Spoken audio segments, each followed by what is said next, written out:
Happy Sunday. How many of you are watching the golf game, man? I do not like sports. I'm not a sports person whatsoever, but I've been watching the Masters and I have watched some incredible shots. And I've even done that thing where you like when you're watching sports and you're like, oh, this is such a rare moment for me. And I never in a million years thought I would enjoy golf, but I'm like, is the Masters back on, Eddie?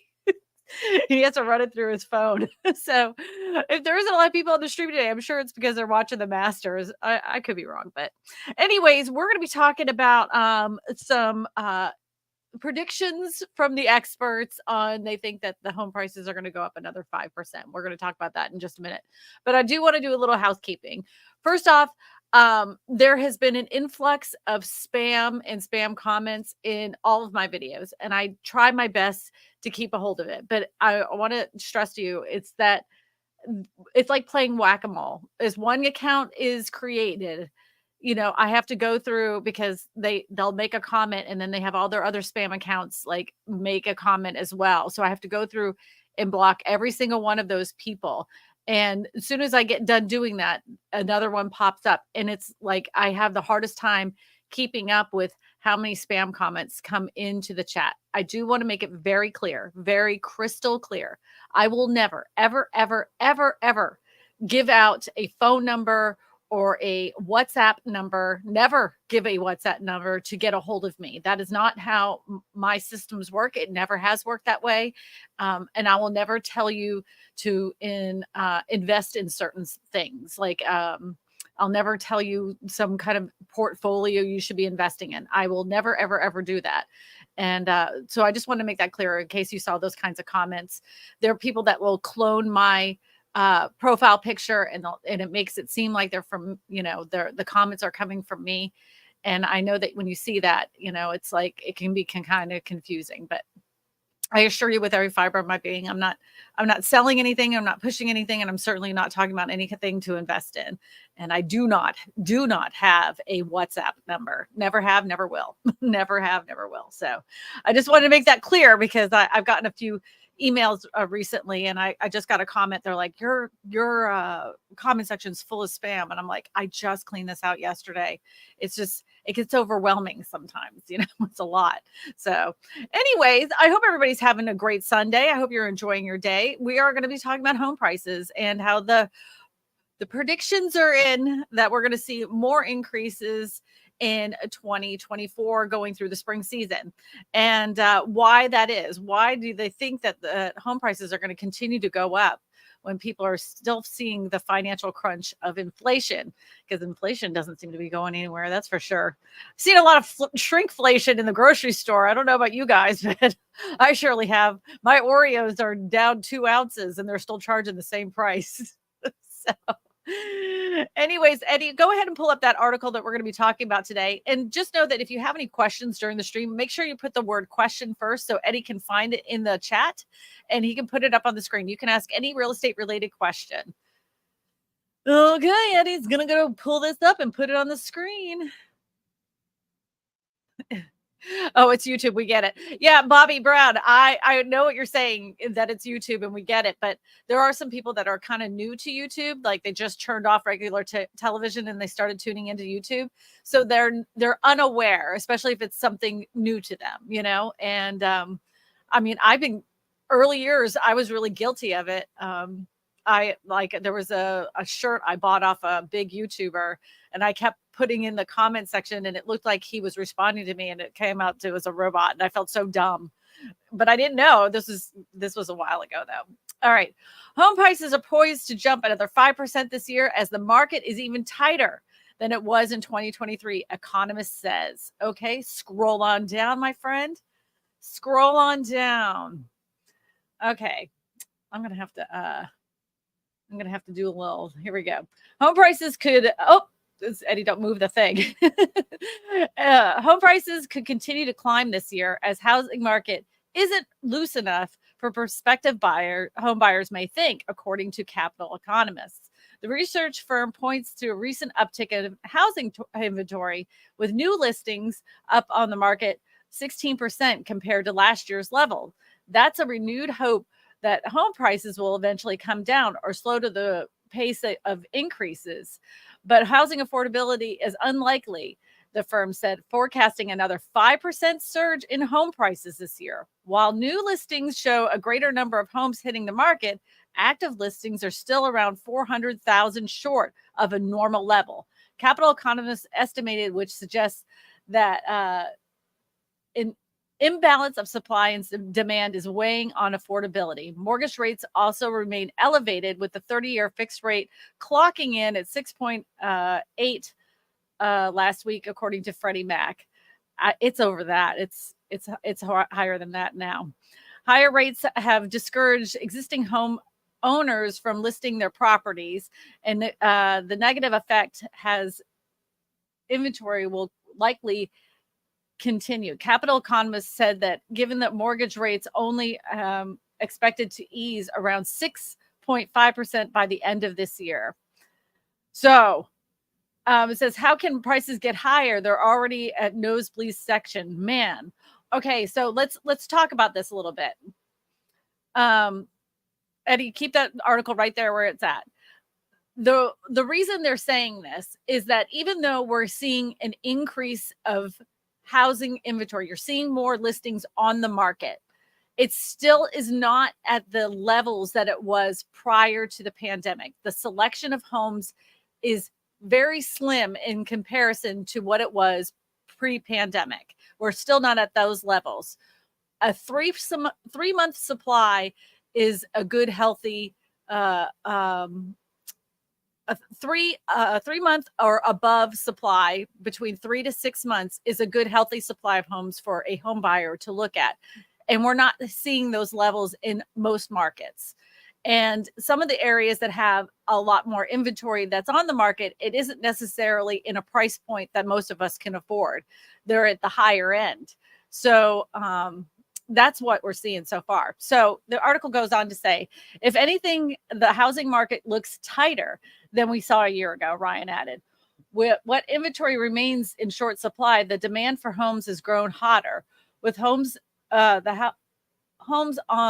the market selling for 3 days faster on average than last year, according to Realtor.com data. Home prices jumped 5.5% in 2023, thanks to a combination of high mortgage rates and low inventory levels. As of February 2024, home prices were already at 6.4% and levels recorded last year, with the median sales price and homes checking in at $412,000 before, according to Redfin. Oh, let's play a game. I want to play a game with everybody in the chat. Ready? I want you to tell me what you think the median price for a home in 2019, before the pandemic hit, the pandemonium. What was the median price of a home in the United States before the pandemic? What was the median price of the home? I'm interested to hear what you guys have to say, because this is I had forgotten, and I had recently just pulled this up, and I was like, oh, no wonder why. Somebody's really close. Somebody's really close. All right, here we go. All right, we got 220, we got 250, so close. 280, 200, 225, 280, 285, 300, 300. It wasn't 300. The people that are in their 250s were the closest. It was 255. 255. That was the median price for a home prior to the pandemic. Yep. The 258. Oh, Eddie's going to correct me. 258. Ooh, somebody was at 259. They need a prize or something. Someone was really close. Who got the 259? I'm scrolling back up. Somebody said 259. Oh, here it is. I found it. The 259. Dawn, you should email me. I just made homemade I made homemade strawberry preserves. I'll send you a jar. Email me at Kristina at info@KristinaSmallhorn.com, and I will send you a jar of my homemade preserves. I made them fresh yesterday. Can you believe that? 259. No, if the prices were at 259 today, even with interest rates where they're at, which they're over 7% right now, the housing market would still be moving. I mean, it would. It would still be moving because buyers would still want to buy, and sellers that were kind of on the fence would be like, like, okay, yeah, I can still do it. Yep. 5% is a lot for this year, given how much how much how much the prices of houses are already increased in the last few years. We need more supply, but builders aren't building enough, I guess. So there's a good reason why builders aren't building enough too. And I'm talked about this in my next video, and I'm going to talk about it right now. So we've had a recipe for disaster when it comes to building houses since the crash of '08. In '08, we had an oversupply of houses. We had so many builders that were building lots of homes at one time because, everybody was buying at record pace. So they were trying to keep up. At that time, of course, then the rug got pulled out and nobody could buy houses. The economy went to poop.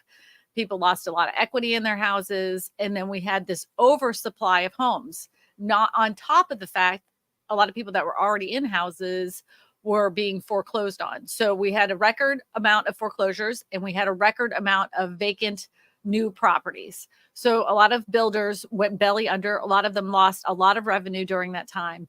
And they said to themselves, I'm not doing that again. I'm only going to build 100 houses because I know I can sell 100 houses in a year. And they may increase that just a little bit. So the want to overbuild is not there like it used to be in years past. So you saw a record amount of home builders dipping out of the market. And now we have not built to the speed that we were building prior to '08. Since then as well, the regulations that have been put in place for the amount of development that wants to be, there's a lot of builders that want to build, but they can't get through the red tape to build it.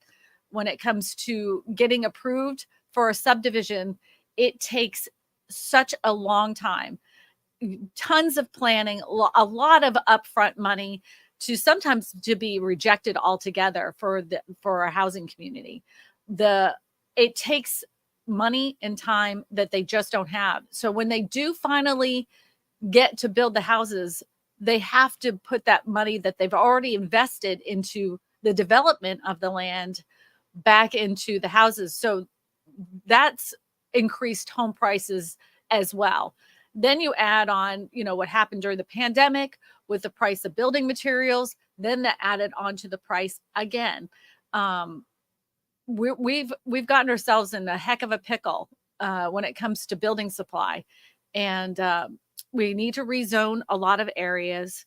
We need to turn a lot of commercial areas into multifamily dwellings. I mean, if a business park has been sitting there for 5 years empty and they're just using that as a tax write-off, there should be something against that, and they should turn that area into apartments. Just my personal opinion. Because some of these investors love to leave the commercial property empty because they just write it as a tax write-off. It's just whatever. They don't care. And I saw a guy on TikTok just laughing about how much of a tax credit he has to have this vacant commercial building just sitting there. And I was like, ew. So there is a way to fix it.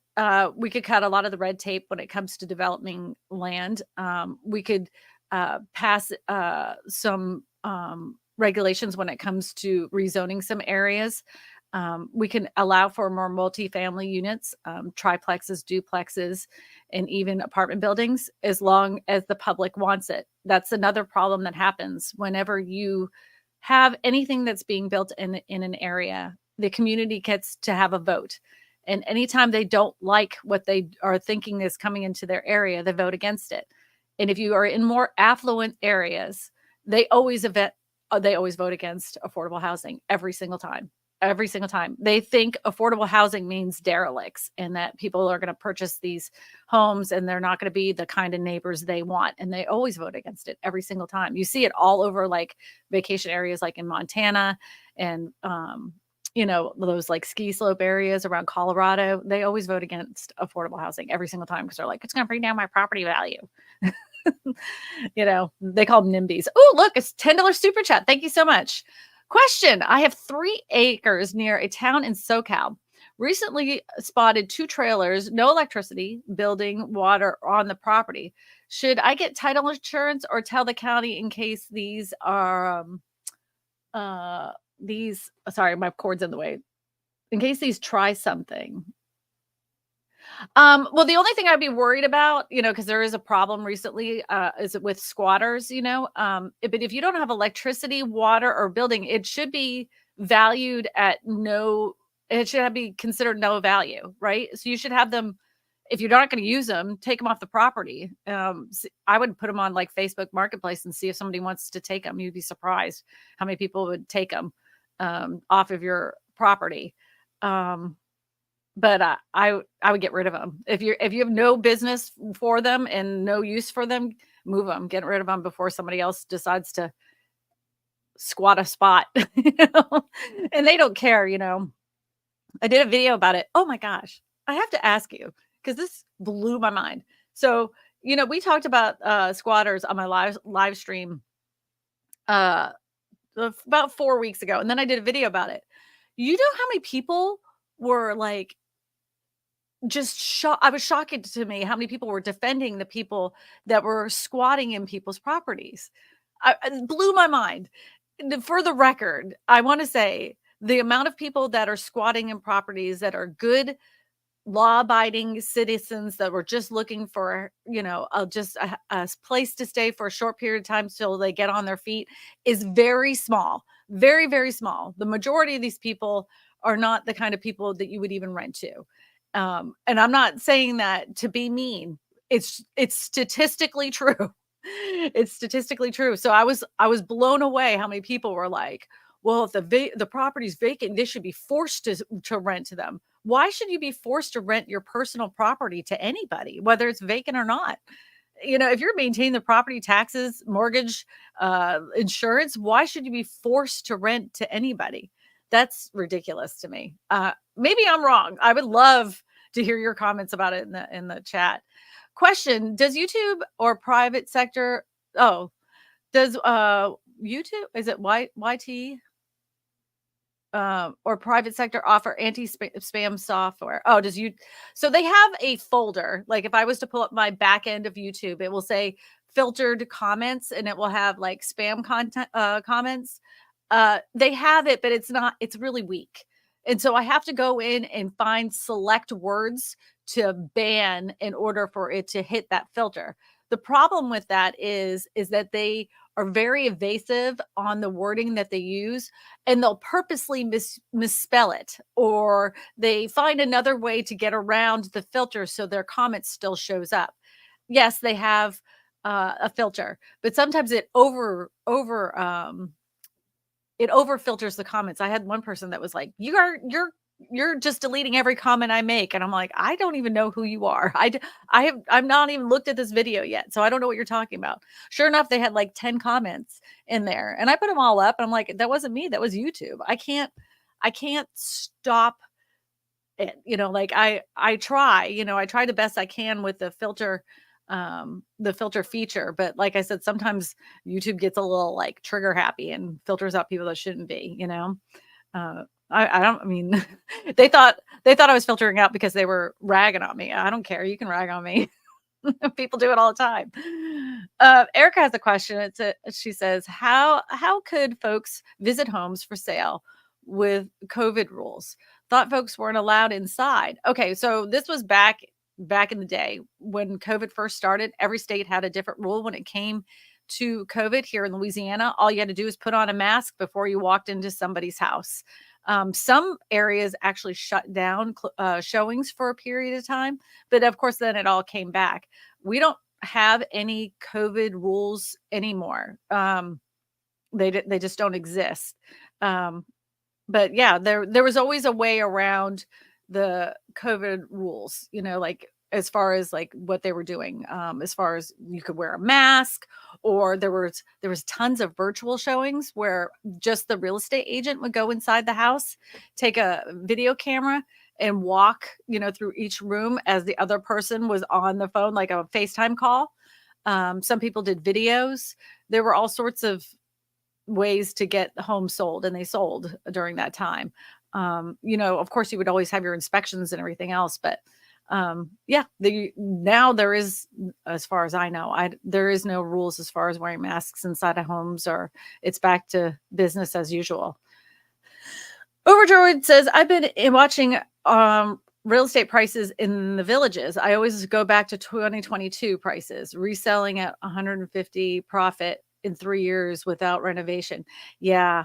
Well, the villages is always a hot area, like always. And they were, you know, I know that area. So if you went to like Leesburg, the prices of the villages were not the same as Leesburg. So there were some people that are like, well, I'll just go to Leesburg and then travel to the villages to hang out with my friends because of the price increases. Yeah, the villages is always a hot area. Uh, I worked out there a gazillion years ago. I at this place called God, I was such a terrible waitress. Anybody I ever waited on in my life, I am so sorry. But I worked at this place called Cafe Olay. Uh yeah. They used to have like live bands out there, and I'd serve drinks out onto the patio there. The Morris family was the one. I think they still own it. Of course they do. Yeah. So, anyways, we are in a brand new development, and we're one of the last houses in the phase. Every additional phase, they have been jacking up the price, but quality has gotten worse. So, that's true pretty much every subdivision. They start out they start the subdivision, they start at one price, and as more homes sell, then the comps go up, and then the next phase, it's even more money. I've heard recently, and I've seen it a lot I follow a lot of people that are home inspectors, that a lot of brand new homes have had a ton of issues as far as quality control. I saw one where the foundation was literally crumbling. Like they could just kick the side of the foundation, and sheets were just flying off of it. And the home inspector was like, I can't even believe it got this far, where they got to the framing and the outside. I will tell you this. I don't care if you're buying a 100-year home, a 20-year home, or a brand spanking new home. Always have a home inspector look at it. Always, because you don't even know what you're looking at, especially if you haven't bought a home in several years. And if you're buying a brand new house that hasn't been started yet, you can have that home inspector go out there at different phases of construction. And I highly recommend it, especially if you're suspicious. You want to make sure that what you're buying is a good quality product. Years ago, I had a young couple that was buying a house that was in a more affordable neighborhood, and they bought it, with just a lot basically. And then once the builder started building, they poured the concrete slab and started the framing, and the framing went almost on the outside. At one point where the framing met up, there was no slab underneath it. None.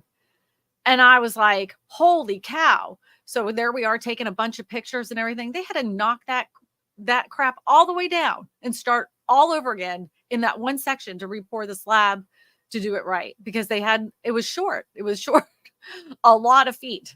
So, you really got to keep an eye on things. Things are just, and it doesn't matter what time, like people say, oh, they don't build them like they used to.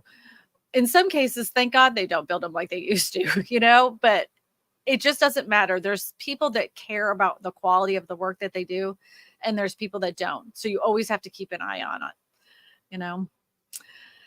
All right. Any tips for negotiating a low offer? They came in at 35 under list price. Okay. So I would tell you this. If you're it was at 35 under list price and the comps in the area didn't support what they're offering, this is how I always did it with me. And if the sellers wanted to kick it back to the buyers and say that, this was too low, what I used to do is I would pull up the comps in the area to say, this is why we listed the house at this price. Your offer is way too low because according to these comps, this is where the price should be. Then I'd say, if you want to come in with another offer, you're more than welcome to. But at this time, our counter offer is exactly list price. Sometimes they would answer, but sometimes they didn't. Sometimes they did, but I always gave a reason. I didn't always flat out reject it unless the sellers told me to flat out reject it. Most of the time I wanted to explain why we were at the price where we were at, and then I'd show them the comps and just kick it back at the sales price, unless they wanted to come back with a more realistic offer.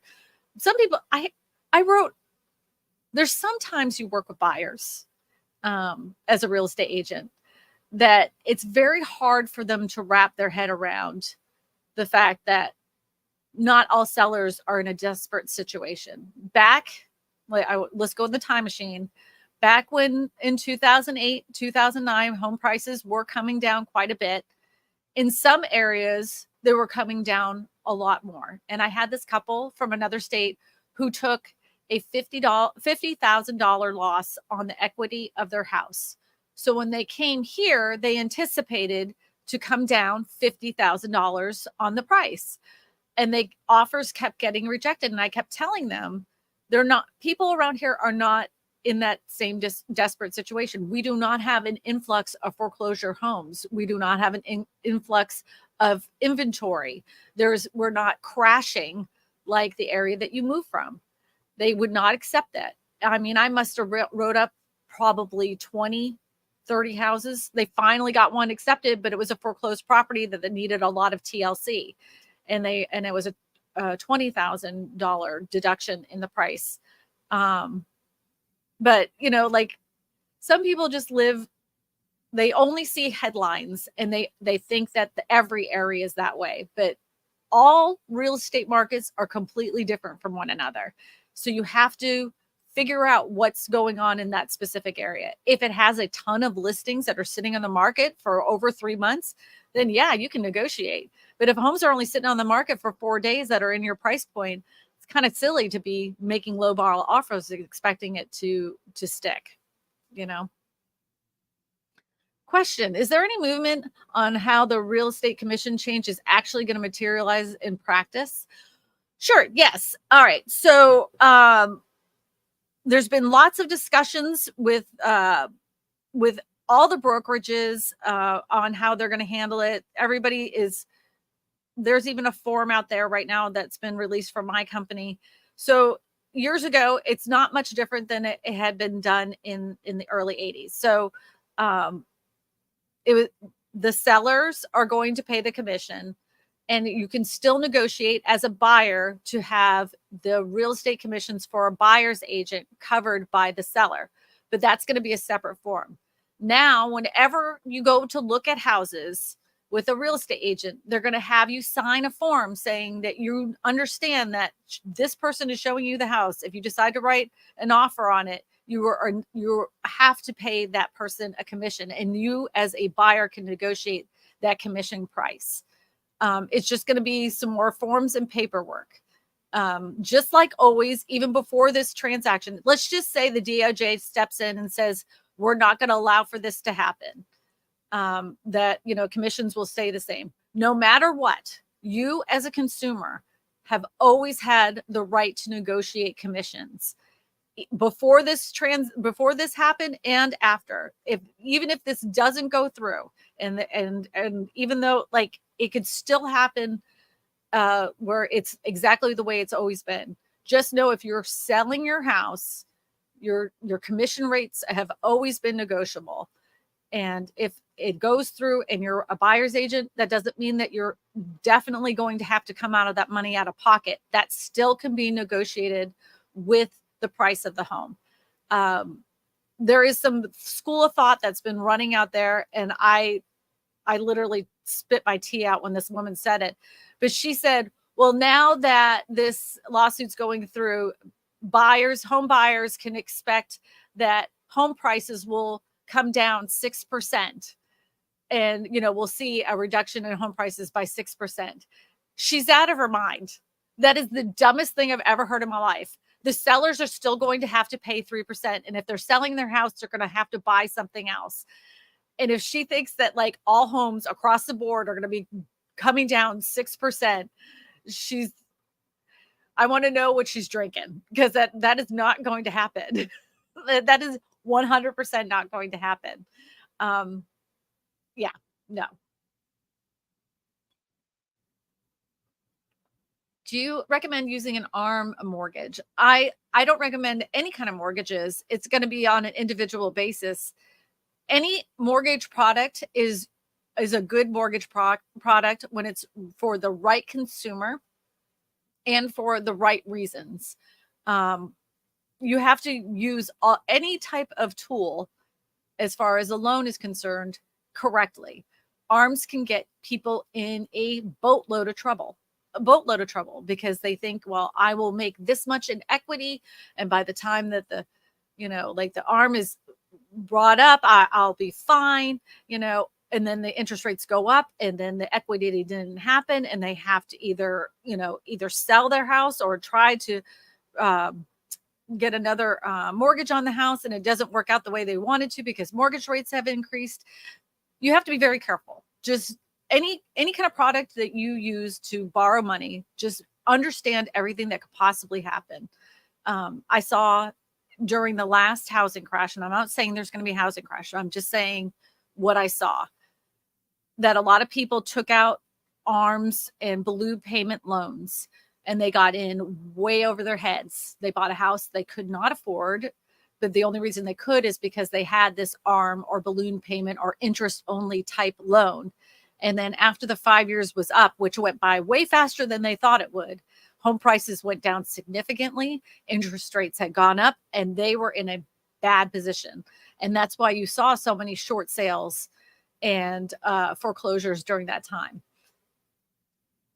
If it's used correctly, it's a great product. If it's not used correctly, you could see a lot of misuse of it. And mortgage brokers got themselves in trouble. A lot of them, those subprime mortgage companies, got themselves in trouble. Yep. Every ARM product works differently. It depends on what you do, but usually they have a period of time for an interest rate. They also have something called interest-only loans, where you're only paying the interest for 5 years, and then after that, the interest is accrued and put into the next after that 5-year period. The balloon payment is the one that really is scary. Is the one where you paid the interest for 5 years, and now you owe the whole entire ball of wax after the 5 years or 10 years or whatever it is. So they don't fluctuate. Excuse my French. They do not fluctuate yearly or monthly. They fluctuate for the term, whatever that term was, whether it's 3 years, 5 years, 10 years, whatever that is. And then after that, you have to refinance, or you pay the big whopper payment after that 5 years. Yep. But a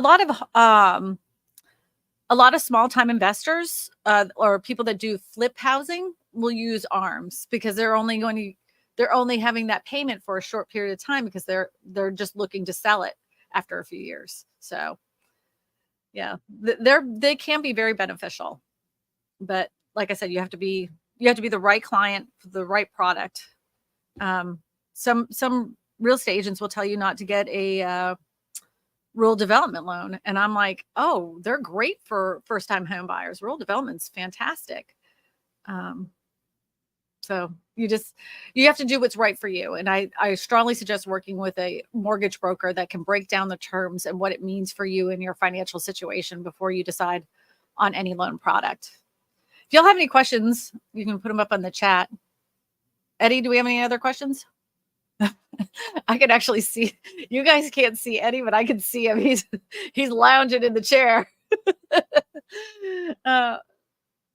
Charlton Zimmerman says, hi, Kristina. Love your take. I wonder if a new build drop in construction will drop rates all-time high of 7.39%.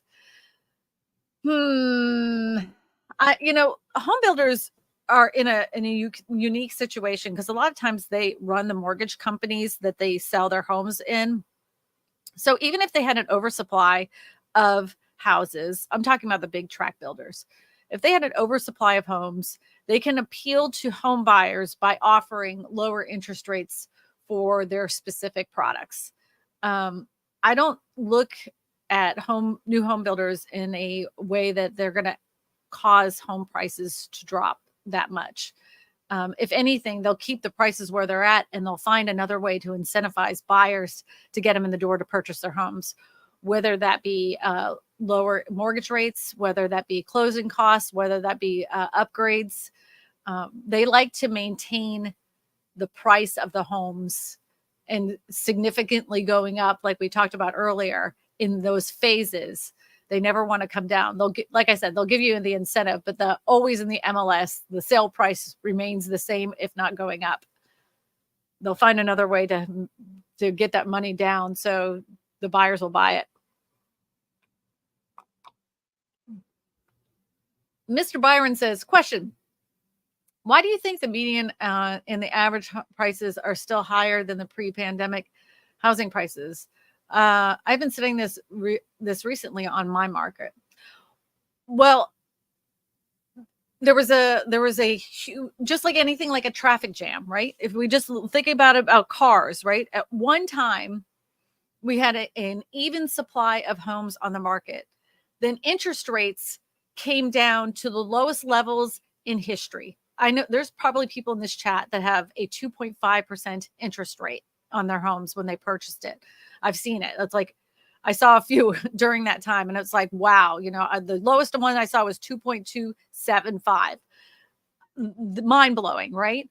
So you have all these people that were able to get the lowest interest rate ever that they've ever seen, and they flooded the market all at once to buy up homes. Then sellers that were on the fence about selling their house during the pandemic were like, "Oh, this is a perfect time because I can get a really low interest rate." So it didn't matter too. I mean, you could have the worst house on the planet. You could put your house up for sale and there were going to be people there to buy it. And so the traffic of amount of people that wanted to buy, that were able to buy, filled up the market at once. The inventory started to disappear. And then we ended up in a really, really tight market. And during that time, if you guys don't remember, builders, once the pandemic started, they couldn't get building materials. They felt very unsure about the housing market and they weren't building. They were not. They did not have people out there building houses. And then they were trying to play catch up. And some of these builders were so sneaky and so evil during this time. They would do this thing where you would have a contract on a lot that you've paid up front. You put down a deposit for a house that you negotiated for $350,000. But because the market went up so significantly much during that time, by the time that they were like halfway through, they're like, "Oh yeah, by the way, this house is no longer 350,000. It's now 425,000. And if you're not going to buy it for that price, we're just going to sell it to the next guy." And because the way that builders contracts are set up, they're not meant to protect the buyer. A lot of them had no choice. They had to walk away from their house. So a lot of people ended up in a place where they had to rent because the builder sold the house up from underneath them. So I don't have there isn't a lot of love lost when it comes to some home builders. During the pandemic, some of them really took people over the coals, and they made a lot of money during that time. But that's what happened. There was such a surge of the amount of people that were trying to buy the homes when the interest rates were that low that the supply dried up. Now we're in a situation where you have all these people that did either refinance or purchase a home at that 2.5 or even 3.5%. And they're looking at the interest rates now, it's 7%, almost at 1.8%. What would encourage them to move? Because even if they were to buy the house that they're living in right now, they couldn't afford it. So there's no place for them to go. They call it the golden handcuffs. They can't go anywhere. They're stuck in their house. So that's what happened. That's what happened. Question: once you make an offer, what time limit do you give the seller to make the decision to your offer? Ooh, this is a good question. So depending on the market, I give them 24 hours. And if it's like super hot market at that time, I give them 10. I give them 10 hours. But yeah, 24 hours. Within a day. if you can if you're going to take the offer or not, but when the market was like super hot, 10 hours, that was it. If you couldn't figure it out in 10 hours, I'm sorry, you're gonna have to move on. Um, there was a time like where you just kind of say all offers come in at 5 p.m. because the market was so hot. You had so many people coming into a house at one time. You say, okay, we're opening the house at 9 a.m. And then you had to schedule all your showings one right after another.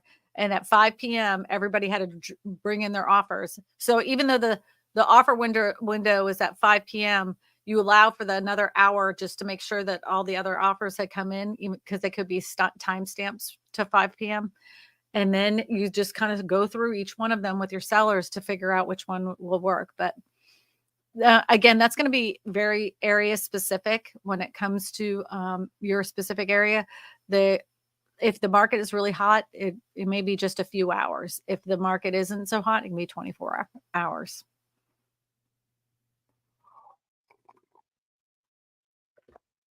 Will interest rates drop from 7.39 cause of inflation and slow down in construction? I don't think so.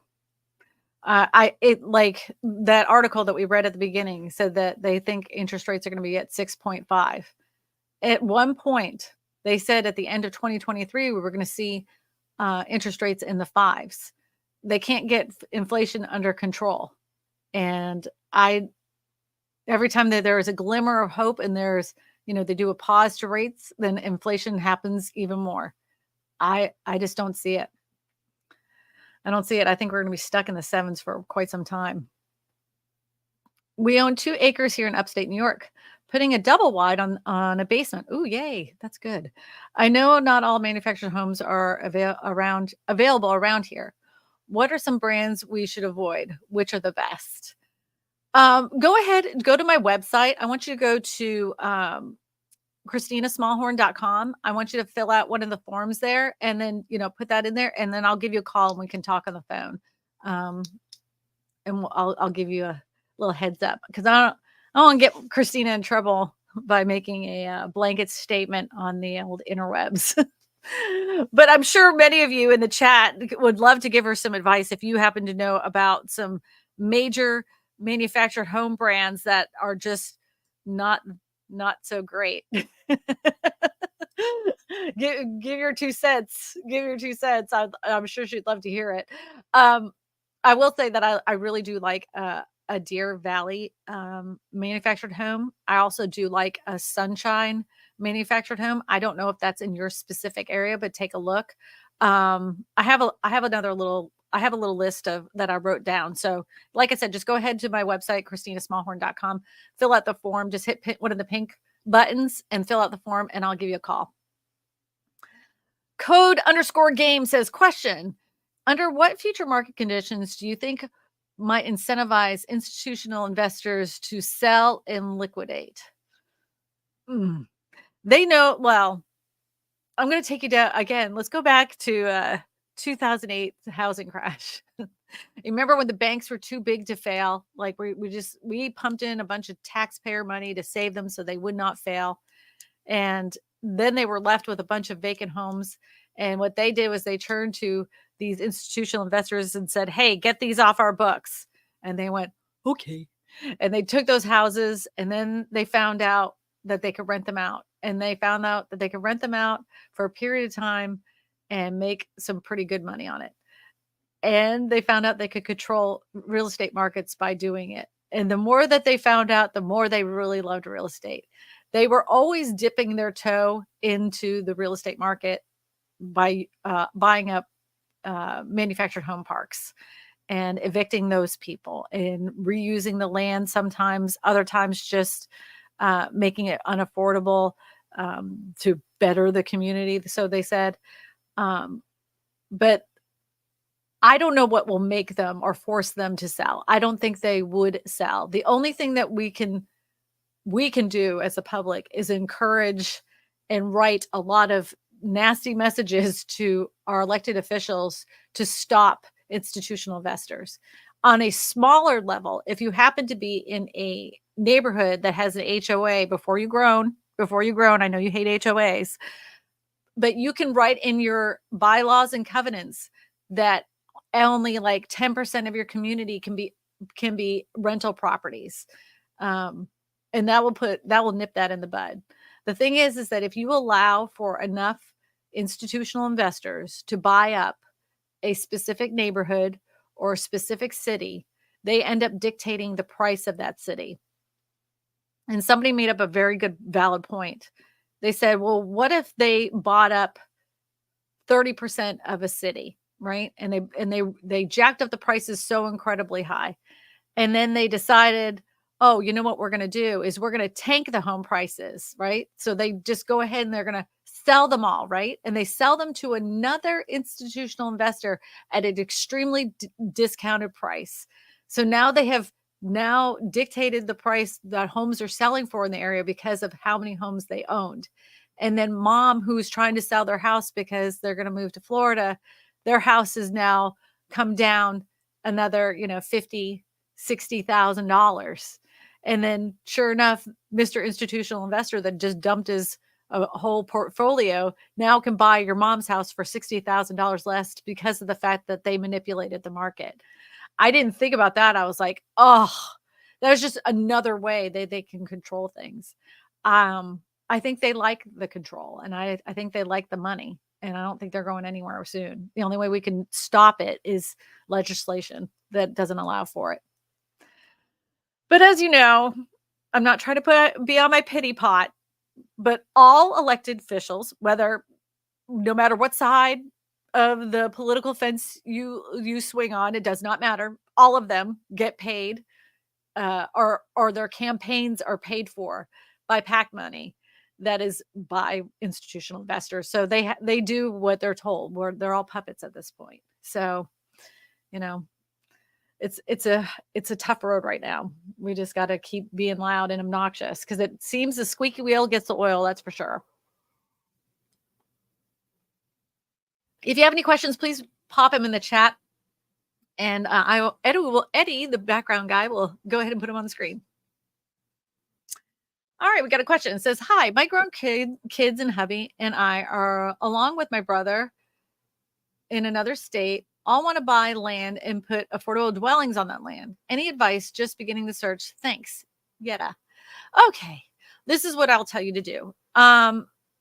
First of all, whenever you're looking for pieces of land, especially if you're looking for, in rural areas, even in the most rural areas, you have to find out if they allow for whatever it is you want to build. Let's just say you wanted to do like a little tiny home village and you wanted to buy, let's see, we'll say you have 4 people. That area might say, well, no matter what the size of the dwelling is, you have to have it on each acre. So you would have to buy 4 acres in order to have this dwelling. And they won't allow you to put the dwellings together on one piece of land and then own all the other land around it. You have to know what the rules are. So when you're looking and you see something, ask the listing agent for a plat map so you know where the meets and bounds are of the property, and ask for any filed restrictions for the piece of property. If the agent is lazy and says, I don't know of any filed restrictions, this is what I want you to type right back. Can you please check with the title company to find out what the filed restrictions are on this piece of property? Because that's their freaking job.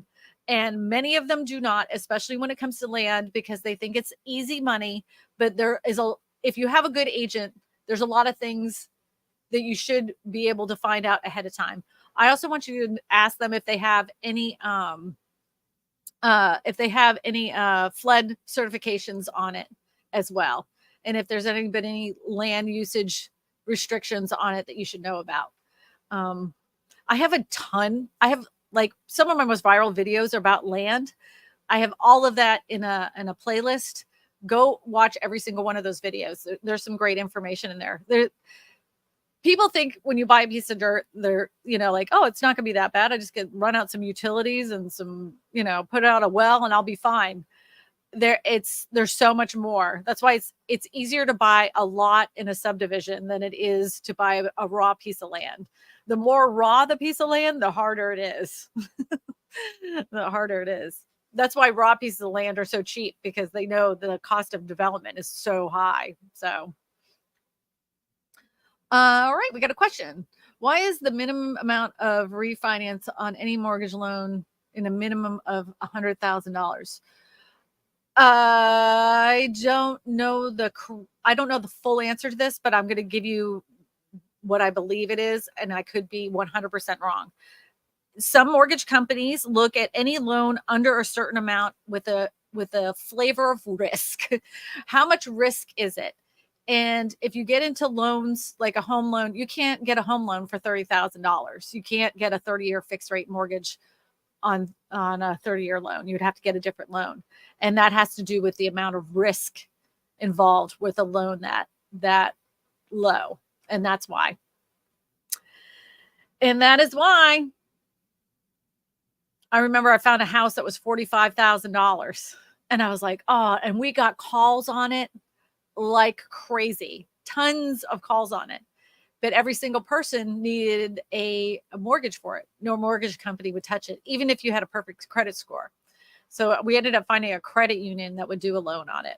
But the guy's credit score was chef's kiss. Fantastic. You know, it's always a treat to catch a Smalls live. Thank you so much. I'm glad you enjoy it. I love doing live streams. I think that's one of my favorite things to do, because it's one of the ways that I can vent a lot of my frustrations about the housing market with you guys. And then you share that same frustration with me, which is cool, because then I don't feel so alone. What in the multi-grained, thinly sliced, what the wheat dat? I don't know. That's a heck of a comment, though. Question: rent doubled in the past 10 years. Do you think rent will double in the next 10 years?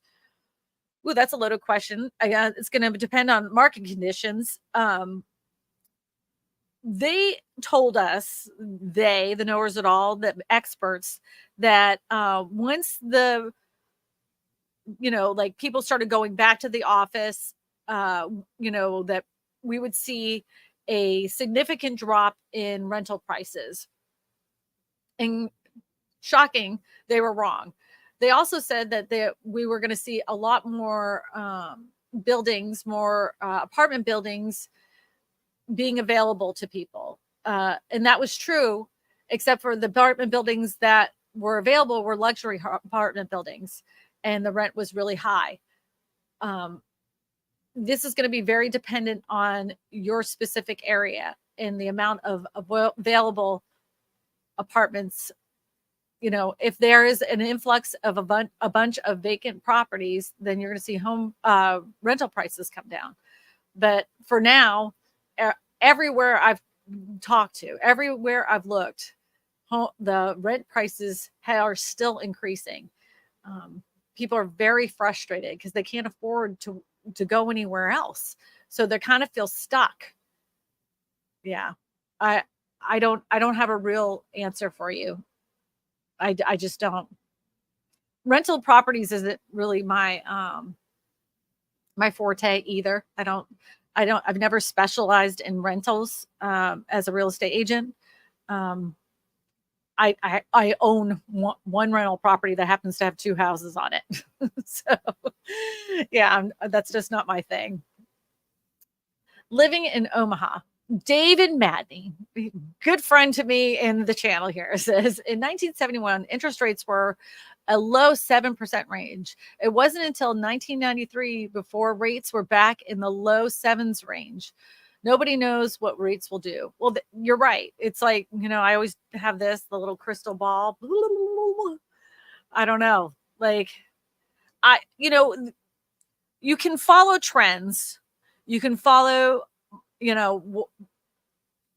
patterns of what's happened in the past with housing markets.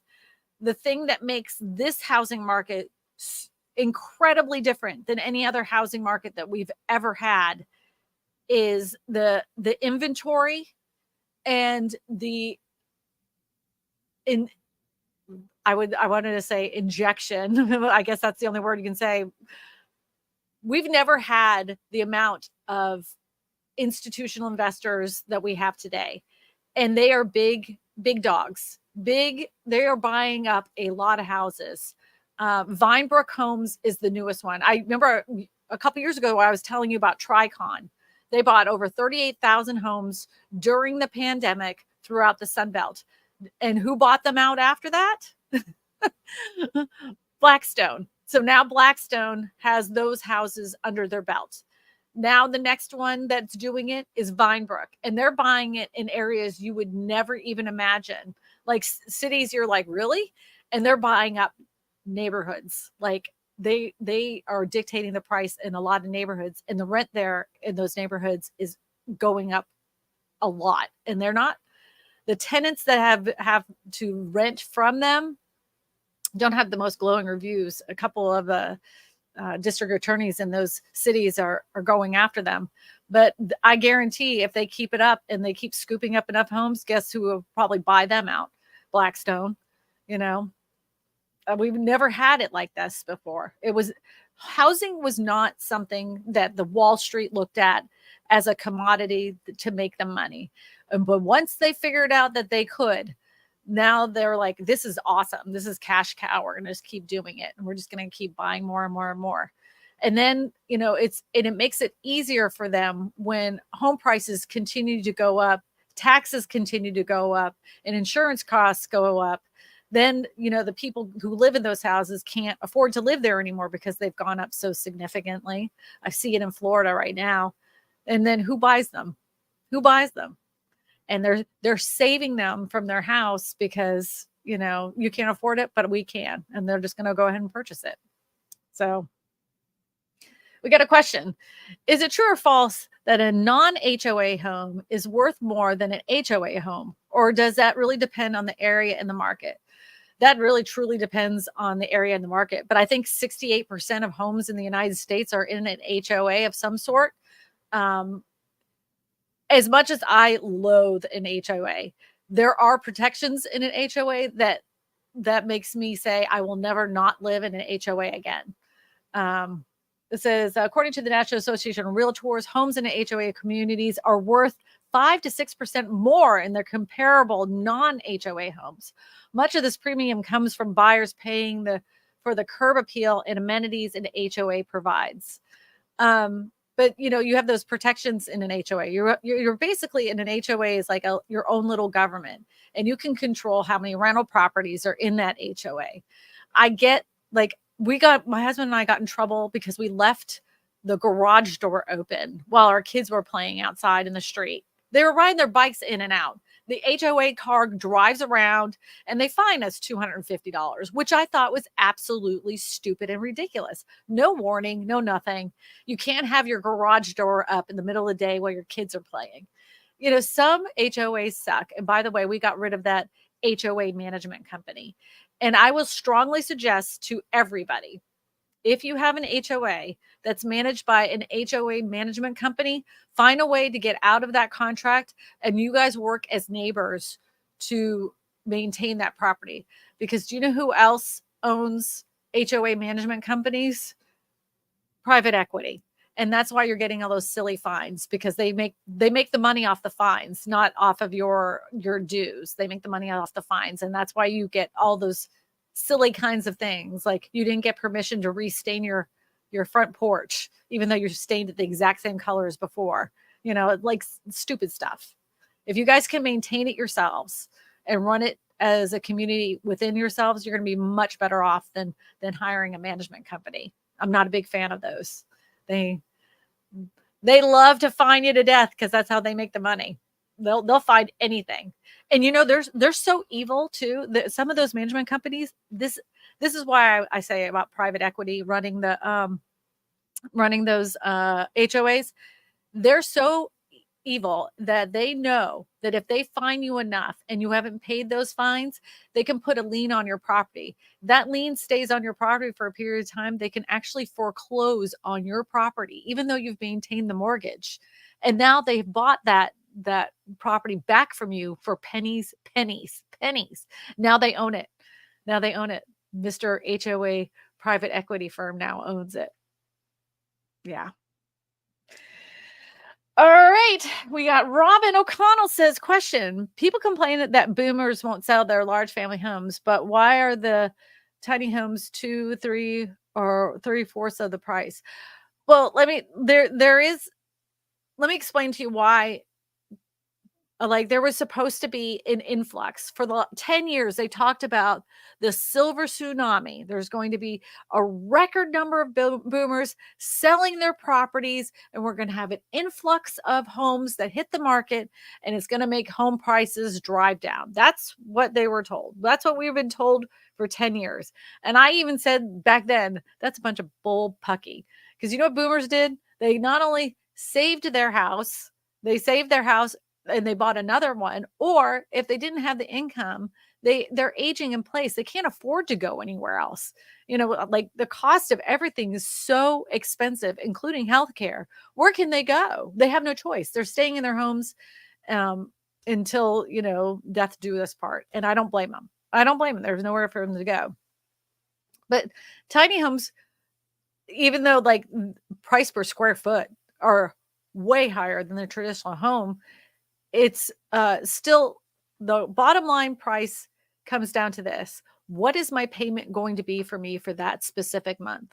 Right. So if you can get a tiny home, let's just say for $45,000, and you're not having to pay rent, it's something that belongs to you. You can park it in your backyard. And yes, it was, $250 per square foot. Yeah. Like granted, it's not something they're going to live in for the rest of their lives, but at least it belongs to them and they didn't have to pay rent for it.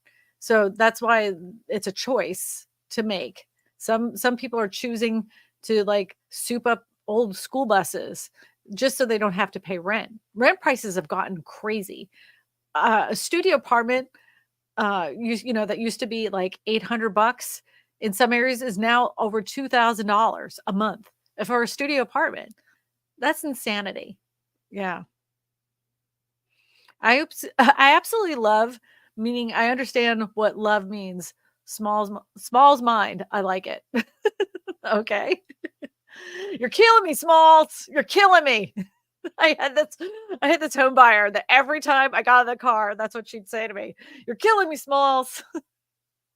The first time she said it to me, I was like, huh? She's like, the Sandlot. I was like, I guess because I didn't grow up with that name. It didn't process in the old brain.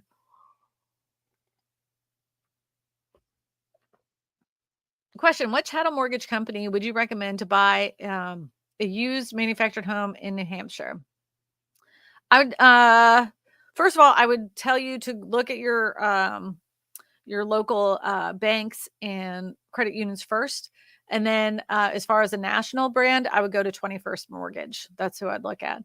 They should have an FHA one, and just know that it has to meet the requirements. And if it's been moved, you're not going to be able to get a mortgage on it, a chattel mortgage on it. If anybody doesn't know what that is, a chattel mortgage is where you're only financing the structure of the manufactured home itself, and the land underneath it is rented or on a separate mortgage. Some people choose to do a manufactured home where they own the land on a separate mortgage from the actual house. So if you stop paying for the house could be foreclosed and removed from the property, but you'd still own the land. Some people choose to do that. Yep. And he says, give Kristina some love and hit that like button right after hit the heart button. Yeah, I don't know if you guys are on cell phones. They added like emojis. So if you could like, oh, let me turn this down so it won't be loud and we don't get the reverb. But I was just on Javier. You guys know Javier, Mr. Javier Vidana. I hope I said his name right. So if you go up here and hold on, I'm a moron. I swear I took my Wheaties today. All right. So you go up here and then you can do the little, yeah, see, look, people are doing it. You hit the little heart button. Oh, I don't want to do that. You're going to hit the little heart button and you can give me a bunch of hearts. See? And then I don't know if you can see it, but you can get the idea. You get the gist. Give me a little la la la la. So, oh, I pinned the wrong message. So, I got crazy there. I got insane for a minute. I pinned the wrong message, but you guys get the gist. Thanks for giving me some emojis. I apparently the YouTube peoples like it. So, all right, question. My home is for sale, but it's commercial, priced way under comps, but fuzz over residential, having a hard time selling. Is commercial not selling in Florida?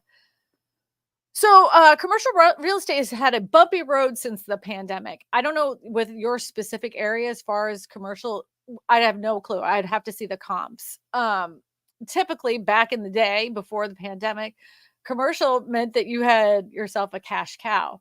But find out if it's zoned mixed use. If it is zoned mixed use, then you're in much better shape, and then you can sell it as a residential property. Um, After that. So just take a look. I don't know enough about your specific area to give you any good advice on that. Just find out if it's only zoned commercial or if it's mixed use. You have a better shot at mixed use.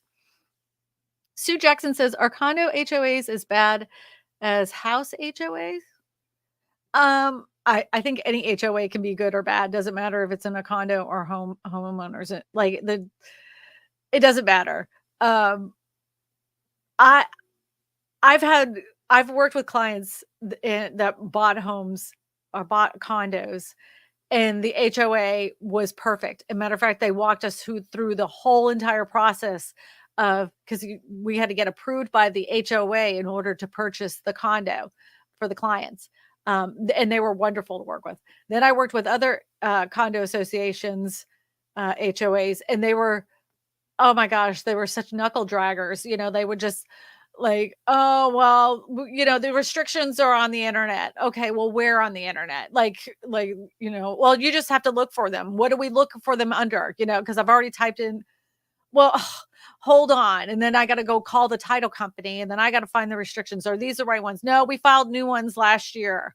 Okay, can we get a copy of those? Well, we'll have to get it back to like, some condo associations stink, they really do.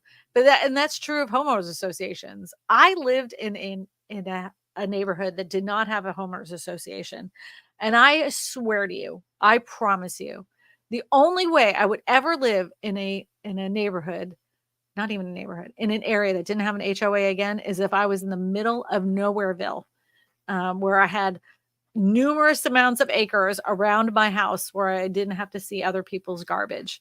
But living in a neighborhood where the neighbors are pretty close together, where you can see and smell their trash in the yard when they're parking their RV on the front lawn, when they're leaving their boats out for all the kids in the neighborhood to climb on, when they leave junky cars out on the street, uh nobody's looking out for one another. The houses over a period of time don't become painted, and the paint has chipped off from the sun. I will never do it again. Never, ever, ever, never, ever, ever, ever, ever. The only way I would not live in an HOA again is if it's in the middle of nowhere and I don't have to see anybody around me. So, yeah. HOAs can be a hassle, don't get me wrong, but they do have their place in this world. They do. They really do. All right. Well, Eddie, do we got another question that we could put on the screen? One the last neighborhood I lived in that didn't have the HOA, I tried my hardest to get an HOA established because somebody kept running their car into the front sign. We had the front sign there. We had it repaired. Neighbors got together and like pitched in their own money to have it fixed. We get it fixed. Not even 6 weeks later, another car runs right into the front sign.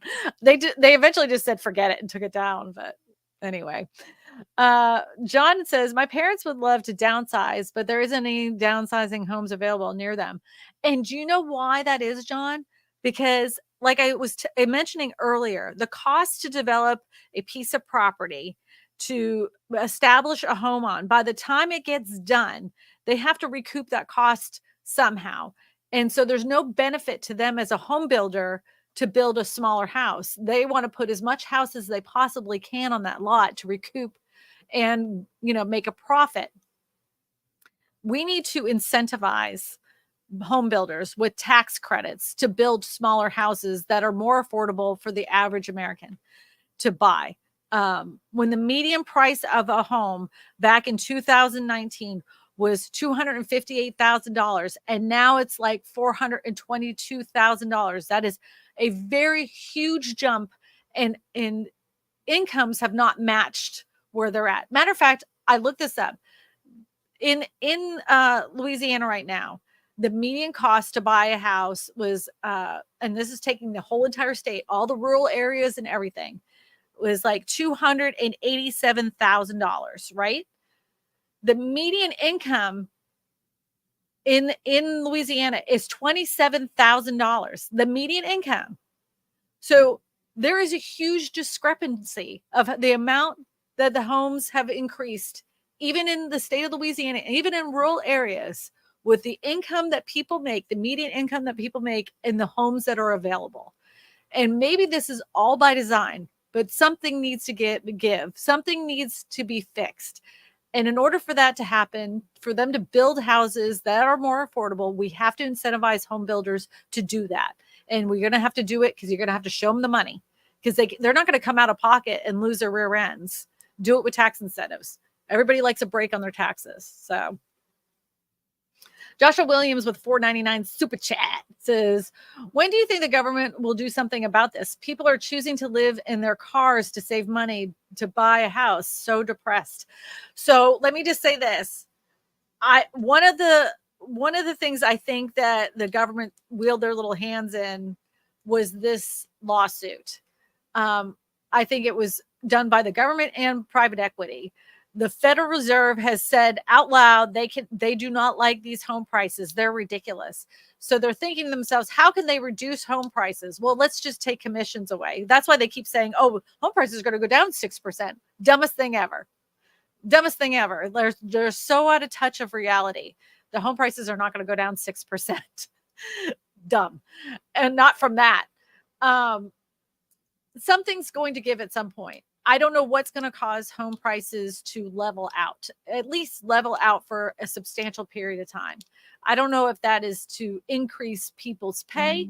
I don't know if there is going to be a crash in another sector that causes people to be forced to sell their homes. If there is a housing crash, it's not going to be, somebody's going to get hurt along the way. And during the last housing crash, even though home prices went down significantly and a lot of people got some really good deals on that, the sellers on that end, on the other side of that, watching them go through that entire process was absolutely heartbreaking. Some of them, I mean, it was no fault of their own. Like, they had moved to a new area. They bought a house. They didn't know they were going to lose their job. They lost their job. They couldn't find a job somewhere else. The equity of their home went down significantly, and they had no choice but to short sale. In some cases, some people had no choice but to be foreclosed on. To see that happen to a lot of families, that sucks. That sucks. I hate that home prices are this high. I really do. But I really don't wish for a crash either, because as much as home buyers are hurting right now, to watch a crash, you're going to see it just the opposite way with home sellers. I just don't see anything causing a crash right now to make enough home sellers lose that significant of home equity that they would be in a foreclosure predicament or short sale predicament, unless some economic shift happens where there is a mass amount of people losing their jobs that they're forced to sell and forced to drop their prices. So the inflation is ridiculous, Sandy. I see your comment. I just saw it pop on the screen. That is true. Really, I'm ready to retire and I would love to go smaller, but not tiny enough for 2 dogs and 3 cats. A 3-bedroom, 2-bath updated in my area is $400K in Atlanta area. I know. Like, my husband and I are kind of like in the same predicament. My kids are going to be done with college soon. You know, I have one going into college. I have one that's just finishing college. And I don't want to maintain this house, but I have, don't laugh at me. You guys are going to be so upset with me, but I have 8 cats and 3 dogs. Yes, I'm insane. But I wouldn't I mean, I can't give up my babies. There's no way. The only thing I could think of if I was to go tiny, and I've thought about this, is create a whole, a whole, separate barn-dominium just for my animals. Like, create a barn.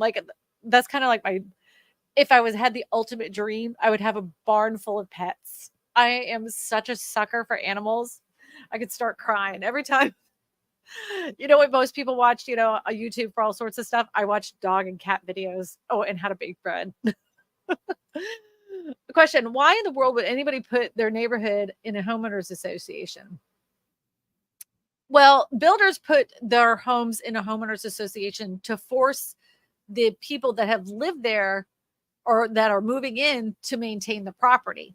And if you haven't noticed, whenever a new home building, like in a brand new neighborhood where they're still building houses, the HOA is maintained by the home builder. So if you're not doing anything, the home builder can knock on the door and say, "Hey, we're fining you because you're not doing these things." They want to make sure that you have maintained those houses so it makes the neighborhood look good so they can continue to sell those homes throughout the rest of the neighborhood. And there's always a vote at the end. Here in Louisiana, this is how it works. It may not work in this way in your area, but once the last home is sold, then the HOA community can make a judgment on what they want to do. But they have a grace period where it's maintained by a third party management company. And then they get the residents together on who is going to maintain the HOA after that.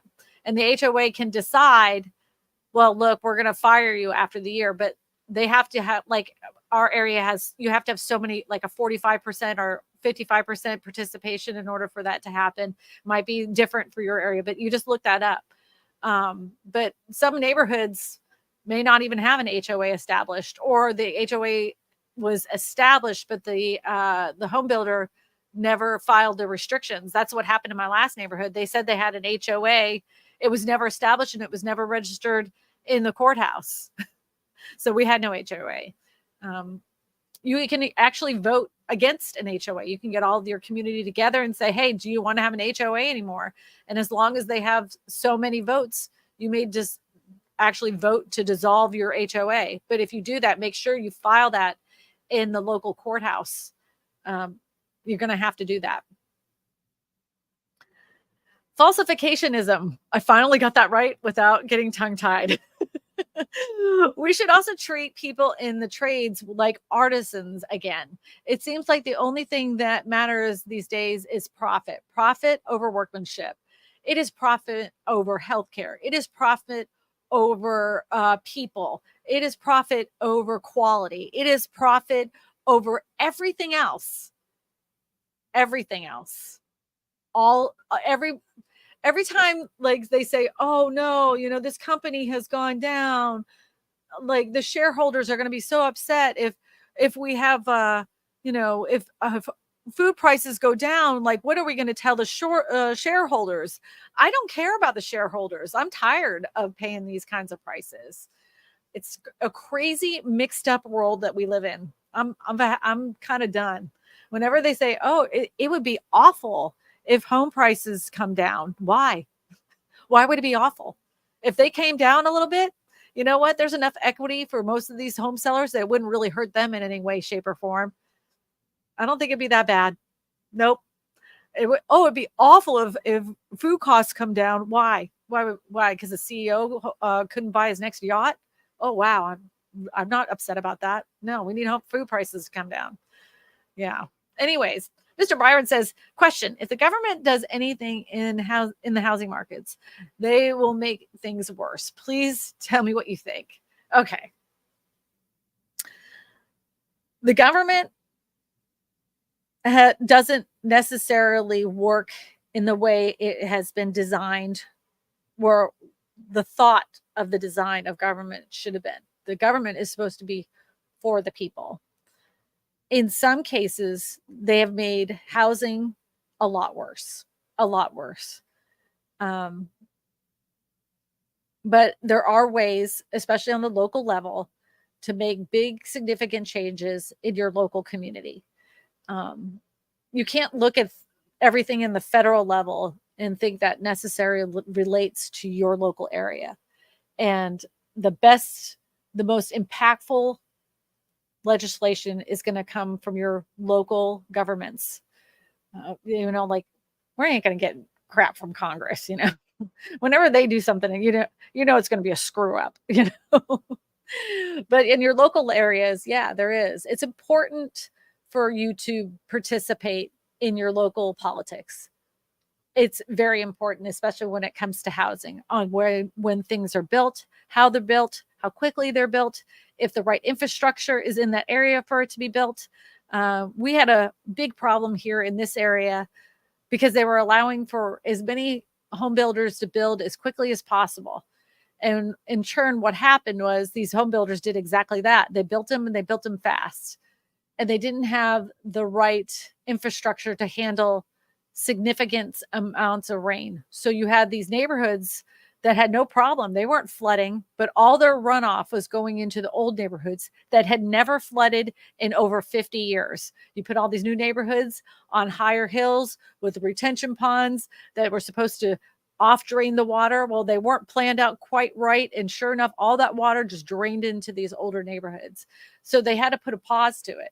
And then they had to relook at a lot of plans with infrastructure, working with the Army Corps of Engineers, and it's at a slower pace that you see new home construction in our area. That's where the government got it right. They saw a problem and they paused construction until they could fix it. Don't get me wrong, government screws up a lot of things, but every once in a while they can get things right. And one thing I know for sure, the greasy wheel gets the oil, and the louder we are in our local areas, the better off we're going to be. Most people don't participate in their local politics as much as they should. It's hard to pay attention to when you hear nothing but bunch of noise all the time. But, look in your local community. That's how you can make the biggest difference. That is for sure. All right.